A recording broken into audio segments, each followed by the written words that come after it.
わかるぜ。鬼になってても血が近いのは、そりゃ姉か妹か。Bonjour à tous, aujourd'hui on plonge dans un sujet XXL. Comment Demon Slayer est devenu un phénomène mondial. En l'espace de quelques années, ce manga est passé de petites séries parmi tant d'autres à un monstre de popularité planétaire. Même les gens qui n'auraient pas d'anime connaissent le nom. On va décortiquer ce succès pas à pas, les origines, les arcs clés, les chiffres de folie, les critiques aussi, parce que oui, la série a ses faiblesses, et enfin la réception internationale. Bref, une vidéo complète qui t'explique pourquoi Demon Slayer n'est pas juste un anime à succès, mais un véritable phénomène culturel mondial. Tout commence avec Koyoharu Gotoge.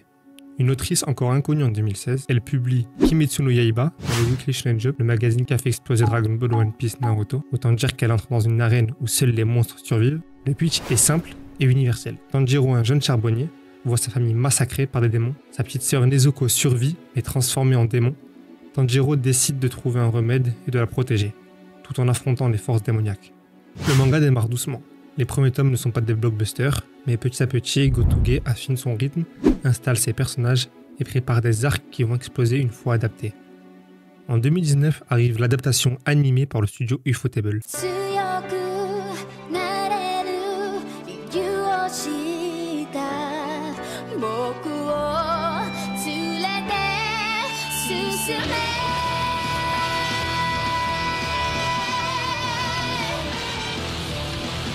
Un studio déjà connu pour ses prouesses techniques, mais là ils vont mettre la barre plus haut. La saison 1 va installer visuellement et musicalement l'univers.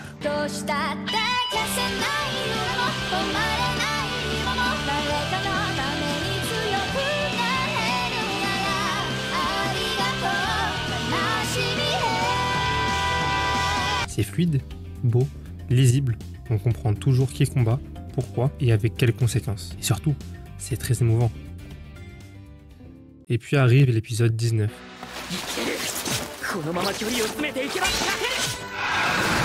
Ce n'est pas juste un bon épisode, c'est un point de bascule. La mise en scène est d'un niveau cinéma. L'animation fluide, chorégraphie intense. La musique monte en puissance jusqu'à ce final où Tanjiro déclenche sa danse du feu.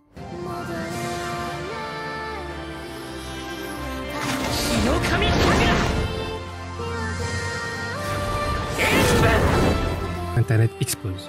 Sur Twitter, c'est trending mondial. Sur YouTube, des milliers de réactions apparaissent. Des gens qui n'avaient jamais regardé d'anime cliquent juste pour voir. Un moment viral qui transforme une série déjà solide en phénomène collectif. Et ce n'est pas juste de la technique, c'est l'émotion. Ce qui touche, c'est le lien Tanjiro-Nezuko. La détermination désespérée, le courage face à l'impossible. Et c'est cette combinaison spectacle plus émotion universelle qui crée l'impact.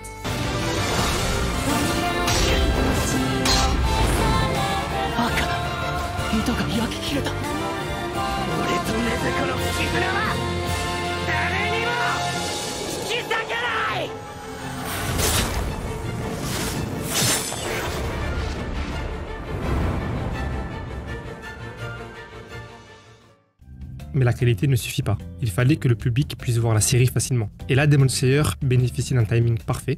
En 2019, il sort en simulcast sur Crunchyroll, Wakanim et d'autres plateformes spécialisées. La communauté anime suit en direct chaque semaine. Les gens qui n'avaient jamais payé un abonnement Crunchyroll tombent dessus par hasard. Et soudain, Demon Slayer sort de la niche et touche des millions de spectateurs supplémentaires. Le bouche à oreille devient international. Résultat, la fanbase explose en taille et en diversité.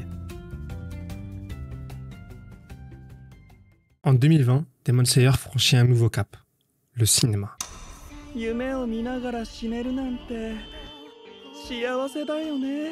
Et pas avec un petit OAV annexe, non. Avec le Train de l'Infini, qui adapte directement la suite de l'anime, c'est un pari risqué, obliger les fans à aller au cinéma pour suivre l'histoire principale, mais le pari est gagnant au-delà de toute attente. Résultat, 507 millions de dollars au box-office mondial. Film numéro 1 de l'année 2020, devant toutes les productions hollywoodiennes sorties malgré le Covid.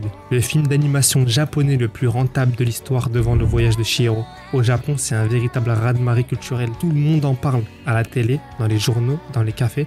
Les familles entières vont le voir. Les cinémas multiplient les séances. En France, c'est aussi un succès étonnant pour un film d'animation japonais non signé Ghibli. Et surtout, l'expérience cinéma marque les spectateurs. Ce film devient un ciment émotionnel pour la communauté. Le Train de l'Infini a prouvé que Demon Slayer n'était pas seulement un anime à la mode, mais une licence capable de rivaliser avec Hollywood.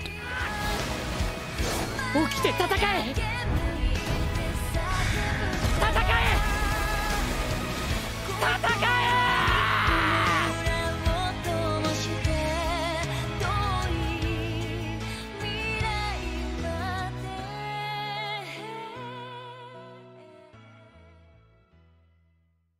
Impossible de parler du phénomène sans mentionner la musique. Lisa interprète Gorenge, l'opening de la saison 1. La chanson devient un tube national au Japon, dépassant les millions de téléchargements, et explose sur YouTube et Spotify. Tout le monde la connaît, même hors fandom. Puis vient Omura, générique du film Le Train de l'Infini. Là encore, carton monumental, prix musicaux, concerts, etc. Et pour l'arc du quartier des plaisirs, on a droit à un chef-d'œuvre absolu.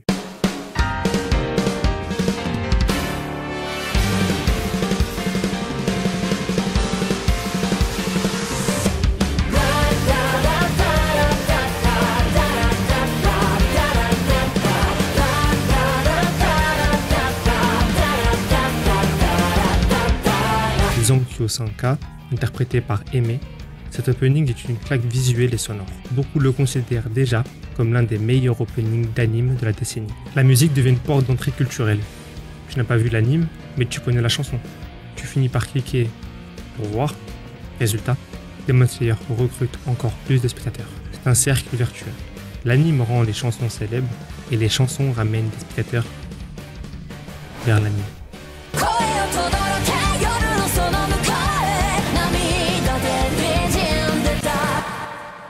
Pendant que l'anime et le film cartonnent, les ventes de manga explosent.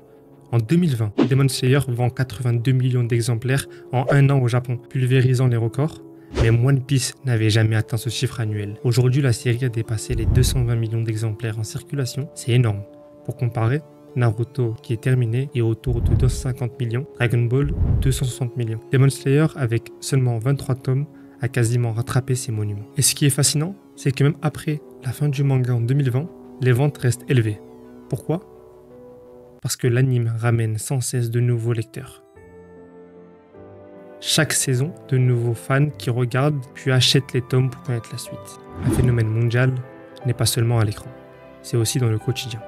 Demon Slayer envahit la mode, Uniqlo sort des collections qui se vendent en quelques heures. Les supermarchés, boissons, snacks à l'effigie des personnages et même les parcs d'attractions, Universal Studios Japan crée une attraction VR Demon Slayer. Résultat, tu ne fais pas que regarder Demon Slayer. Tu le portes, tu le consommes et tu le vis. Cette omniprésence crée un lien social. Porter un t-shirt Demon Slayer ou manger ou boire une boisson à l'effigie d'un personnage que tu préfères, c'est envoyer un signal. Je fais partie de la communauté. Et c'est là qu'une œuvre franchit la frontière entre anime populaire et phénomène culturel.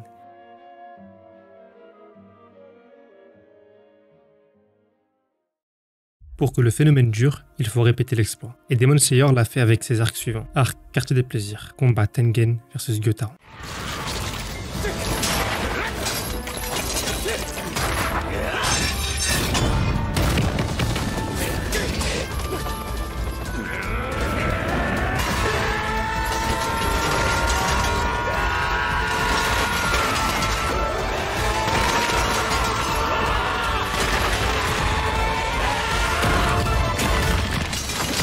C'est l'un des sommets visuels de l'anime moderne. Explosion de couleurs, chorégraphie fluide, tension dramatique extrême, chaque coup d'épée de Tengen résonne, chaque échange de lames est lisible malgré la vitesse, et surtout, l'émotion est là. Les enjeux sont clairs, la souffrance des antagonistes aussi. Et résultat, cet arc a généré un nouveau pic viral avec des extraits partagés massivement.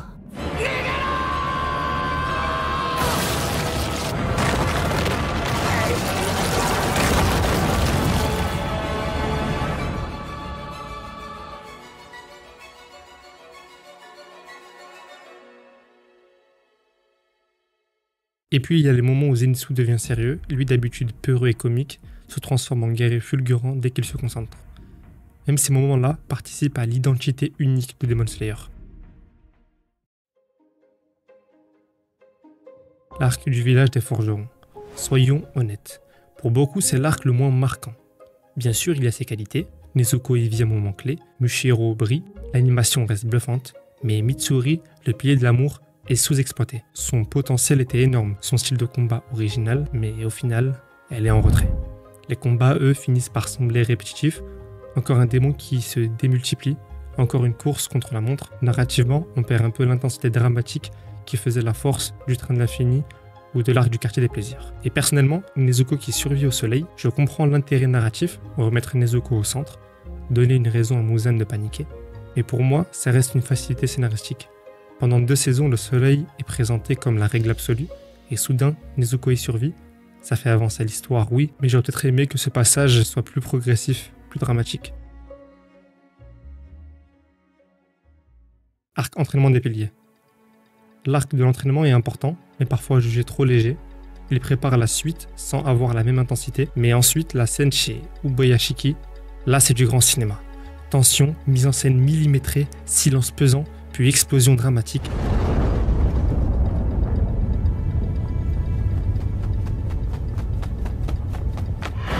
Cette séquence prouve une fois de plus qu'Ufotable joue dans une autre catégorie. Ces arcs montrent que Demon Slayer n'est pas parfait, il y a des creux, des déséquilibres, mais ce sont ces creux qui rendent les sommets encore plus mémorables.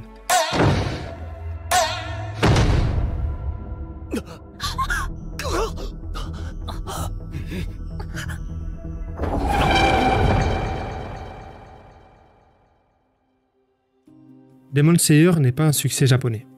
C'est un phénomène mondial. Aux États-Unis, le film Le Train de l'Infini est devenu le 2e film d'animation japonais le plus rentable de l'histoire, derrière Pokémon le film.